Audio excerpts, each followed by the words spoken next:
This is David Sigg from offgridliving.com. This video course is all about finding a measure of freedom in an increasingly unfree world. Without a doubt, the cost of food and energy in the coming years is going to reach unheard of proportions. This is simply a fact. If you didn't believe it yourself, you probably wouldn't be watching this video. This course isn't about the causes or failures in the political system. We've heard enough about them. This course is about... You can expect this course to give you the information you need, without a bunch of fluff or political BS surrounding it. In order to survive and thrive, at its most basic, you'll need food, fuel, and shelter. That's where this course will come in. In short, this course will give you the necessary knowledge and plans to get the job done. If you need more in-depth information regarding any aspect, we'll have a community here to help you. But it will be up to you to act on the advice given. Naturally, not all solutions will work for everyone, but there will be enough solutions in the coming lessons to radically affect every aspect of your life and change the way you look at life forever. Can you really go off the grid? Come on, give me a break. Yeah, I'm perfectly serious. You can go off the grid. It's even affordable. It's more affordable than the life you're living now. I'm going to show you a way to get the government, coming up in the next lesson, and the utilities to help you with the cost. But let's start with a definition of the word itself. Going off the grid, in the context of this video course, doesn't necessarily mean disappearing into the wilderness or becoming invisible, although this course will put you well on your way to doing both of those as well. What it means instead is unplugging and disconnecting from modern life in a way that enhances your basic lifestyle and freedom. It means rearranging your life in such a way that your life works for you, instead of you spending your life working for someone else. It means thinking of money as a tool instead of a goal. What it doesn't mean is giving up the parts of urban and suburban life that you like. It means getting rid of the parts that aren't serving you and your new lifestyle. Also, have you considered that going off the grid puts you square in the crosshairs of officials who see any kind of alternative lifestyle as a threat? Keep in mind, they want you to conform so that they can continue to profit from you. Any deviation from that pattern draws their attention. Instead, it's much better to be a chameleon, to blend into your surroundings so that they never even know you're there.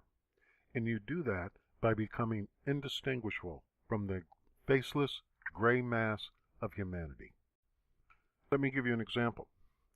If you go completely solar and cut off your utilities because you no longer need them, that will draw the attention of the powers that be. Why? Because you're no longer paying into the forced economic system. That will invite them into your life.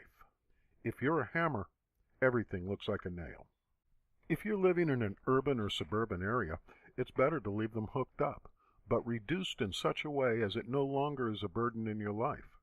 Pay the absolute minimum instead, not because you have to, but because it benefits you to do so.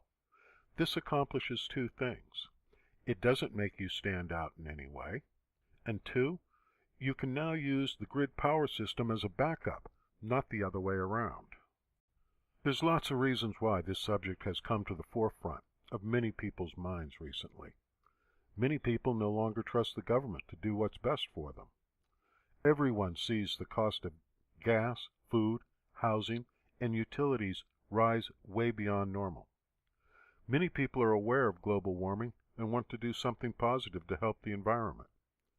And some forward-thinking people like yourself are already putting into place backup systems just in case.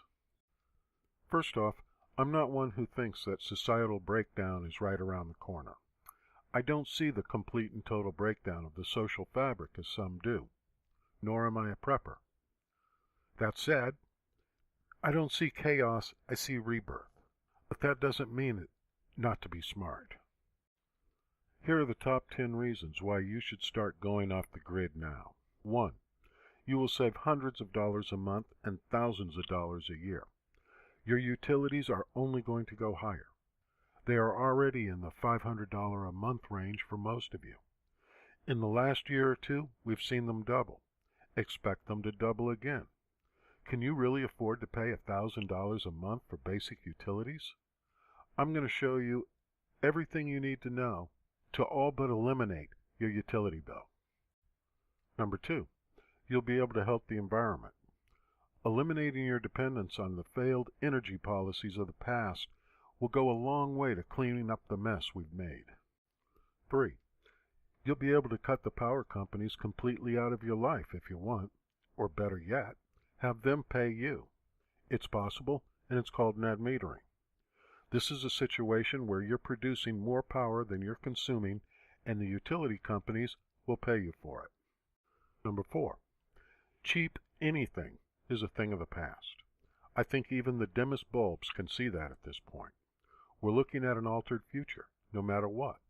Fossil fuels will continue to climb. This is going to happen whether we're prepared for it or not. It is simple economics. How prepared you are for that eventuality is what's going to lessen the impact. 5, basic services we take for granted are going to become unrealistic. Don't think so? Remember when health care was affordable? As of now, in the USA, there's not a single institution, be it education, Social Security, banking, insurance, criminal justice, transportation, or any other, that isn't broken. As I write this, it doesn't look like there's any intention in Washington of fixing the infrastructure. That means it's going to continue to go down, which leaves you with a choice. You can either wring your hands and hope for the best, or get proactive and fend for yourself. Number 6, heating your home in the winter or cooling your home in the summer is going to require new solutions. These are absolutely vital areas to consider in your life right now. If you live in the Northeast, you know how deadly the cold is. The same as if you live in the Southwest or West. Heat can kill you. But don't worry. Part 2 of this course will be devoted completely to creating cheap, affordable energy that can do both at a fraction of the cost. Number 7, urban and suburban life as we know it will undergo drastic change. But this isn't change that hasn't ever been accomplished before. In Europe, this has already taken place, and we have years of their experience to fall back on. In the coming lessons, I'm going to be exploring many of those options that have stood the test of time and have been found to work. Number 8, no matter what, our lifestyle is going to change in the coming years. And this doesn't have to be a bad thing. In the coming months, when you find you are making a consistent effort, little by little, to solve these problems, and seeing steady savings because of them, you'll wonder what the fuss was all about. Number 9, you can have a lot of fun building your own lifestyle systems. This doesn't have to be a drag. By doing this in small weekly chunks, you can get the whole family involved. By working together, you'll build a closer, stronger family unit. Number 10, by adopting these concepts now, you'll be years ahead of your neighbors and ready to deal with the coming problems of your lifestyle at a time, solving it and moving on to the next.